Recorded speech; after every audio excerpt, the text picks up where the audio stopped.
Secretary સાહેબની bike લેવાની છે। આજે તમે ડીઓ ઓફિસે ડીઓ સાહેબને આવેદનપત્ર આપ્યું, એમના જવાબથી તમારો શું વિચાર છે? મતલબ તમને શું લાગ્યું? અમે ડીઓ કચેરીમાં છેલ્લા 4 મહિનાથી સતત આવેદન આપીએ છીએ, પણ અમને કોઈ ન્યાયિક કે સંતોષકારક જવાબ આજ સુધી મળેલ નથી। તો આજના એમના વર્તનથી એવું લાગે છે કે હજુ પણ અમને કદાચ અમે જે ઈચ્છીએ છીએ વાલી વિદ્યાર્થીઓ અને સમાજની જે સારી વસ્તુ એનાથી સંતોષકારક જવાબ મળી શકે એવું અમને લાગતું નથી। આજે ડીઓ સાહેબને મળ્યા તો પહેલાં તો અમારી વચ્ચે પાબંદી લગાવી દીધી કે ભાઈ 2 જણ જવું, 5 જણા જવું કે 7 જણા જવું। તો એ લોકશાહીની અંદર પણ જો સાચી સમાજની અંદર વિદ્યાર્થી વાલી માટેની જે જરૂરિયાત છે એ વસ્તુને પણ જો રજૂઆત કરવામાં આવી પાબંદી લગાવવામાં આવતી હોય તો શિક્ષણ તંત્ર ખરેખર ખાડે ગયું હોય એવું લાગ્યું। શિક્ષણની અંદર કોઈ નથી કરતો, સમાજના વિદ્યાર્થીઓ વાલી અને જે તકલીફ છે એના માટેની વાત કરવા આવે અને છતાં પણ એનો અવાજ દબાવવામાં આવે, જે બાબત યોગ્ય લાગતી નથી હાલના સંજોગોને જોતા।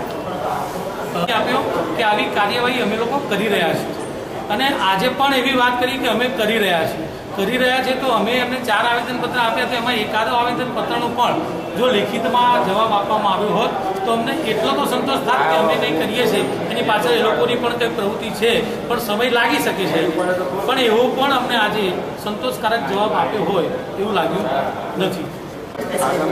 આગળનો કાર્યક્રમ હવે અમે 2 દિવસના ભૂખ હડતાલ।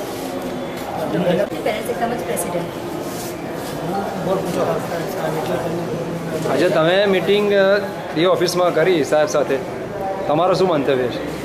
મહેતા સાહેબ ફક્ત આ વિષય પર નહીં પણ વિવિધ પ્રશ્નો પર આ રીતે જ ઉદ્ધતાઈથી જવાબ આપી રહ્યા છે અને ઘણી વખત અલગ અલગ વાલી મંડળ એમની સાથે પ્રશ્નને વાંચવા માટે આવે છે, પરંતુ ઉદ્ધતાઈપૂર્વક જ મહેતા સાહેબ જવાબ આપે છે।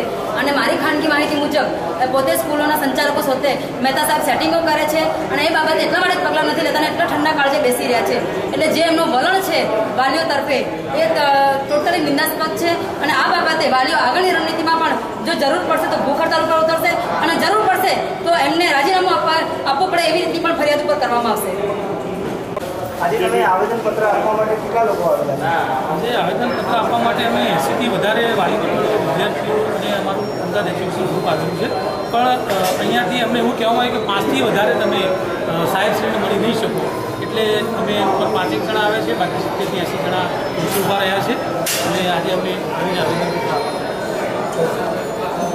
राष्ट्रीय प्रवक्ता सन्मान्य संजयसिंहजी, विपक्षના नेता सन्मान्य मोहनसिंहजी, सीआईसीसीના सेक्रेटरी श्री राजीव साहूजी, अतुल पटवारीजी, आपने द्वारा प्रति आप सौથી પહેલા પ્રેઝન્ટેશન, ત્યારબાદ અધ્યક્ષ